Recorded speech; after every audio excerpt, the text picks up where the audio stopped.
দেখ, আমি তোর সাথে ভাব করার জন্য কতদিন যাবৎ পিছে পিছে ঘুরতেছি। তুই আমারে চান্স দেস না, মানিটা কি কোনখান দিয়ে আমার কম আছে? তোর চেতে কি আমি সুন্দর কম? না আমার কোনো যোগ্যতা নাই? আমি সব দিক দিয়ে তোর যোগ্য।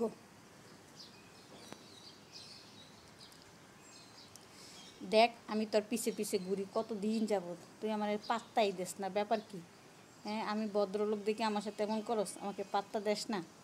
দেখোস না তুই এই চালে যাস সেই চালে যাস, আমি তোর পিছে পিছে যাই। আমি কোনখান দিয়া কম তোর থেকে বল? দেখতে শুনতে কত সুন্দর রূপসী, আর তোর তো কি সুন্দর, তোর চেয়ে বেশি সুন্দরী আমি। তারপরে তুই আমার পাত্তা দিস না।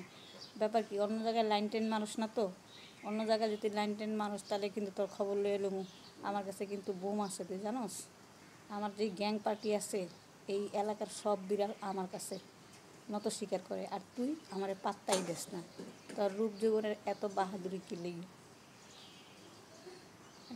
যদি আমার পাত্তা না দেস তাহলে তোর খবর আছে। যখনই তোর সামনে আসি তখনই একটা ঘুমের ভাব ধরে শুয়ে থাকোস, চোখ বন্ধ করে রাখোস, এদিক সেদিক তাকাই থাকোস। ব্যাপারটা কি? হ্যাঁ, 2 দিন টাইম দিলাম তোরে, 2 দিনের মধ্যে যদি তুই আমার কথায় সাড়া না দেস তাহলে দেখুন কোন চান্দু তোর সাথে বন্ধুত্ব করে বা তোর সাথে সম্পর্ক করে। আমি এই 2 দিনের মধ্যে যদি আমার সাথে না আসস তুই, তাহলে আমি তোর খবরটা লইয়ে আসলাম। তোরে আমি ওয়ার্নিং দিয়ে দিলাম লাস্টবারের মতো। বহুত ঘুরাইছিস তুই পিছে পিছে পিছে পিছে, আর ঘুরতে রাজি না। এইবার দেখাবো আমি তোরে খেলা। হ্যাঁ, আমার খেলা যদি দেখবি তখন বুঝবি আমি কি জিনিস আর কি চিস। হ্যাঁ, সময় থাকতে সঠিক বুদ্ধি ল।